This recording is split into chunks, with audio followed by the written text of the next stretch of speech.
Alors, je viens de la Slovaquie, ça fait 7 ans que je suis en France. J'ai commencé à Montpellier, donc il y a 7 ans, j'ai joué 2 saisons là-bas.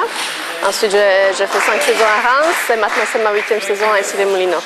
J'avais un peu envie d'évoluer, ça faisait 5 ans que j'étais à Reims et que j'ai eu cette proposition au dernier moment et j'ai décidé de tenter l'expérience, entre guillemets. Alors, j'habite dans le 92 et j'entraîne un club dans le 92. Et à part ça, je fais des études de droit. Donc c'est à Montpellier, en 3e année. Et voilà. Nina Kolarova, que l'on a recrutée déjà dans un premier temps pour maintenir l'équipe une fille en N1, parce que compte tenu de la réforme avec beaucoup moins d'équipes l'année prochaine, le maintien va être difficile. Donc comme on a eu le départ de Laura Pfeffer qui a dû jouer aussi en Pro B cette saison, donc il fallait absolument trouver une recrue. Donc Nina est une ancienne joueuse de Pro A et de Pro B, donc avec toute son expérience. Bon, sur les 2 premières journées, elle n'a encore rien perdu, donc c'est plutôt bon signe.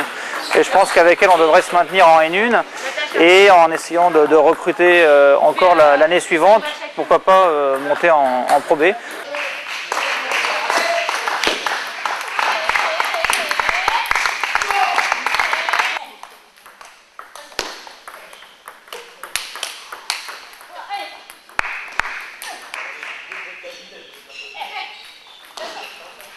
De monter un Pro B, pas pour l'année prochaine probablement, mais pour l'année d'après.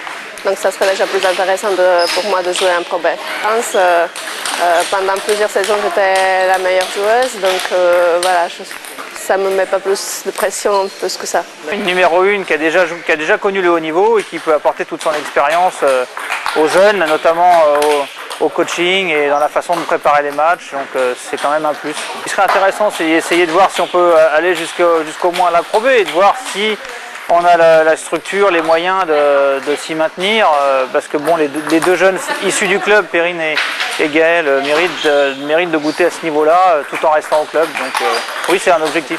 Elle a des fois, elle enchaîne bien, il y a quand même beaucoup de déchets. Et le court coupé, tu peux le faire comme ça, changer, te décaler un peu, hein, ou celui-là, mais l'amener ici, là, tu vois. Hein, elle est comme ça, et là, elle fait ça. Et là, après, tu as une balle, tu peux démarrer avec ton démarrage. Mais je peux servir long. Hein? Je peux servir long. Ouais, mais à ce moment, tu sers long, sortant. Hein.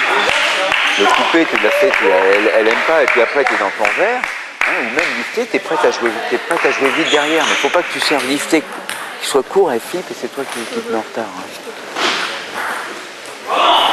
Ça tu vois, hein, tes services. Donc le niveau de championnat en Slovaquie est à mon avis très faible parce que toutes les meilleures joueuses jouent à l'étranger. Si c'est Allemagne, l'Autriche ou la France ou ailleurs, donc voilà, chez nous il reste que des jeunes. C'est pour ça que le niveau il est pas super fort. Déjà qu'on remplit l'objectif, c'est-à-dire de se maintenir en National 1, alors que je pense qu'on veut plus que le maintien. Et que toute la saison, pour tout le monde, soit le meilleur possible. Qu'il y aura le meilleur résultat possible pour l'équipe, aussi que pour les individuels, pour tout le monde. Comment tu te sens dans cette équipe?